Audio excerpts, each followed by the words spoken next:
You see, outside of Formula 1, there are only two other national Grand Prix held throughout the world. The Macau Grand Prix, which is held on a circuit which is great to drive but a joke to race on, and of course there is also the New Zealand Grand Prix, which has been held on an annual basis since 1950, sort of, with an array of winners that include Sterling Moss, Graham Hill, Jackie Stewart, Jack Brabham, Chris Amon, Keke Rosberg, Lando Norris, and Lance Stroll. Huh? Yes, that happened, but hey, even if you could afford all the helicopters and the RVs, the Formula 1 engineers, as well as buying out the Prema Power team and then later Force India, you still got to steer the wheel that's in front of you. But hey, that was 2015, and now we're in the year 2020. And this year's New Zealand Grand Prix will be happening this weekend. So, you need to get clued up on this stuff? Well, sit back and prepare your lube, because I'm going to lay it all out for you.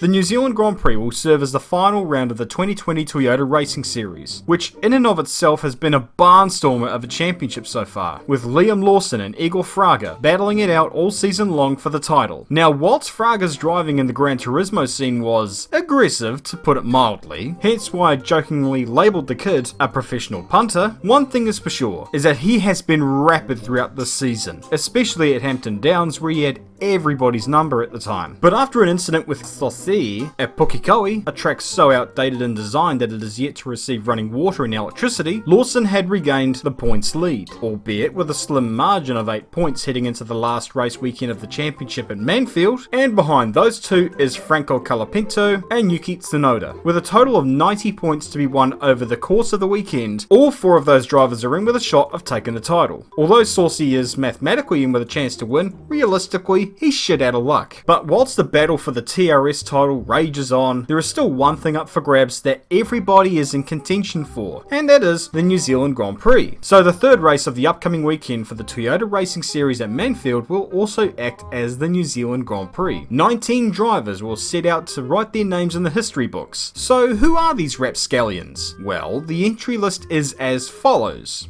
Notable drivers are Liam Lawson, championship leader in Red Bull Junior, Igor Fraga, who has been one of the pace setters throughout the season, Yuki Tsunoda, Honda's golden child and future Red Bull expendable, Axel Noss, cause this guy GC, Vamos, Nos.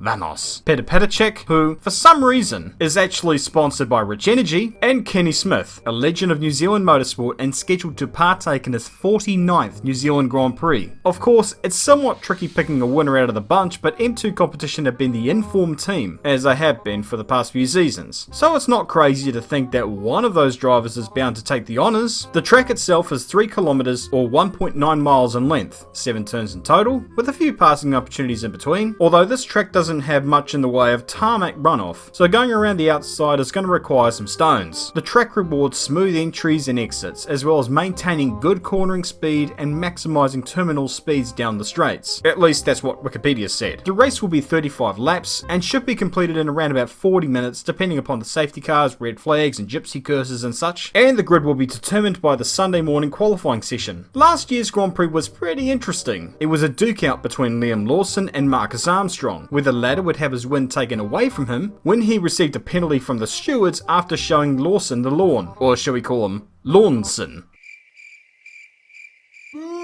You suck! Hopefully we don't get a repeat of that because we want a definite winner, right? And for this year, it will be on for young and old. I can't really predict a winner for this, but given the season we've had so far, and the opportunity to win a Grand Prix, there is no doubt in my mind that this will satiate anybody's thirst for Grand Prix action. At least until Drive to Survive Season 2 comes out. I'd implore everybody watching this to give it a watch. You never know who out of this bunch may just go on to Formula 1 in the future. So, if you want to watch this event, go to motorsport.tv for the stream, and if you live in good old Aotearoa, you can watch it on Sky Sport. If you can't afford Sky, you can go to the event by purchasing tickets through Speedworks. If you can't do either, well, tough. And also, just quickly, I'll be appearing on the F1 Fanatics podcast sometime this week. So be sure to keep an eye out for that video, but also check out their channel. A great bunch of guys that produce some great content. So, who impressed you during this TRS season? Drop a comment below, subscribe to the channel if that melts your butter, keep it respectful, be wholesome, don't be a manus, and as always, I'll see you all later.